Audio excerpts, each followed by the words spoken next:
پیر بھی کیسا ہے؟ چکلے کی عورتیں جس کی مرید ہے. رنڈی کے مکان پہ ٹھہرے سب مرید میں اپنے میاں صاحب کی زیارت کے لیے حاضر ہوئی، مگر ایک رنڈی نہیں آئی. میاں صاحب بولے فلانی کیوں نہیں آئی؟ رنڈیوں نے جواب دیا میاں صاحب ہم نے اس سے بتھیرا کہا چل میاں صاحب کی زیارت کو. اس نے کہا میں بہت گناہگار ہوں، بہت روسیاہ ہوں، میاں صاحب کو کیا منہ دکھاؤں، میں زیارت کے قابل نہیں. میاں صاحب نے کہا نہیں جی تم اسے ہمارے پاس ضرور لانا.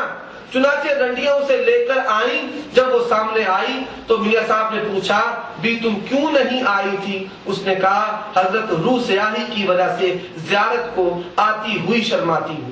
میاں صاحب بولے بھی تم شرماتی کیوں ہو؟ کرنے والا کون اور کرانے والا کون؟ وہ تو وہی اللہ ہے، وہی ہے.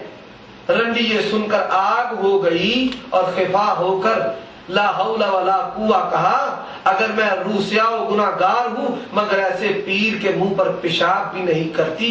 میاں صاحب تو شرمندہ ہو کر سرنگوں رہ گئے اور وہ اٹھ کر چل دی. اب یہ دل کو ہلا دینے والا واقعہ جو وحدت الوجود کی آڑ میں ہے کہ زنا کرنے والا بھی اللہ ہے اور کرانے والا بھی اللہ ہے، زانی بھی اللہ، مزنیہ بھی اللہ، زانی کا وجود بھی اللہ ہے، زنا کروانے والا بھی اللہ ہے. اور ایسے شخص کو کہنا کہ وہ تو توحید ہی میں غرق ہے، نعوذ باللہ استغفر اللہ. کیا یہ اہل سنت والجماعت ہے؟ سامعین محترم، وہ عقیدہ توحید جس عقیدہ توحید کے لیے انبیاء قتل ہوئے، وہ عقیدہ توحید جس عقیدہ توحید کے لیے انبیاء نے سرونٹیں برداشت کی، وہ عقیدہ توحید جس عقیدہ توحید کے لیے انبیاء نے اپنے گھر بار کو چھوڑا، وہ عقیدہ توحید جس عقیدہ توحید کے لیے عزیز و اقارب کو چھوڑا، اپنے مال کو چھوڑا، اپنے ملک کو چھوڑا، اپنے گھر بار کو چھوڑا، ہجرتوں کی سرونٹیں برداشت کی، شاب ابی طالب کی تنگیاں برداشت کی، خود بھی زخمی ہوئے، اپنے ساتھیوں کو شہید کروایا، ساتھی بھی زخمی ہوئے. یہ انبیاء اور ان کے ساتھی جنہوں نے عقیدہ توحید کے لیے مارے کھائی ہیں، عقیدہ توحید کے لیے، عقیدہ توحید کی معرفت کے لیے اللہ نے تمام انبیاء کو بھیجا، کتابیں بھیجی، انبیاء نے یہ دین کا جو سلسلہ ہے ہم تک پہنچایا، پھیلایا. یہ ساری چیزیں ہیں. لیکن اس کے برعکس انبیاء علیہ الصلوۃ والسلام تو کہتے ہیں اللہ ایک ہے، ذات میں، صفات میں، افعال میں. ہم مخلوق ہیں، اللہ خالق ہے. یہ دین اسلام ہے، یہ اہل سنت والجماعت کا عقیدہ ہے.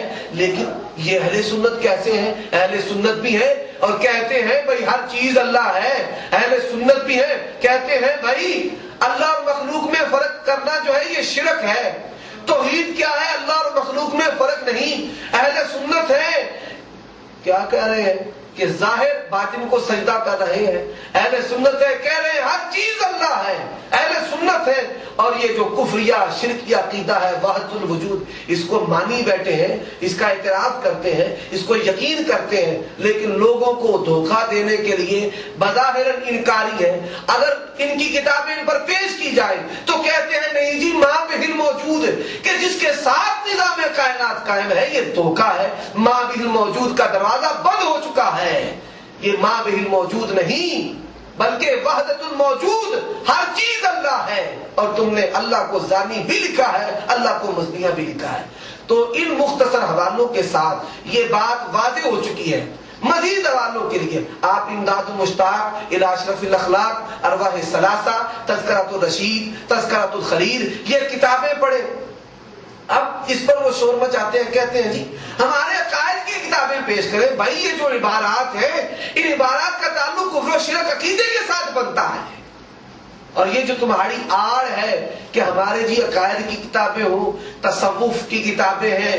بھائی تصوف اگر مسائل میں کفر شرک ہو، عقائد میں کفر شرک ہو، تصوف میں کفر شرک ہو، کفر شرک ہے.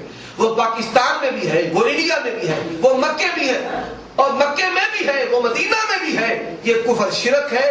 وحدت الوجود کا عقیدہ، اللہ سے دعا ہے اللہ اس عقیدے سے ہمیں محفوظ فرمائے اور اللہ ہمیں صحیح اہل سنت والجماعت سلف صالحین کے رستہ پر گامزن کر دے.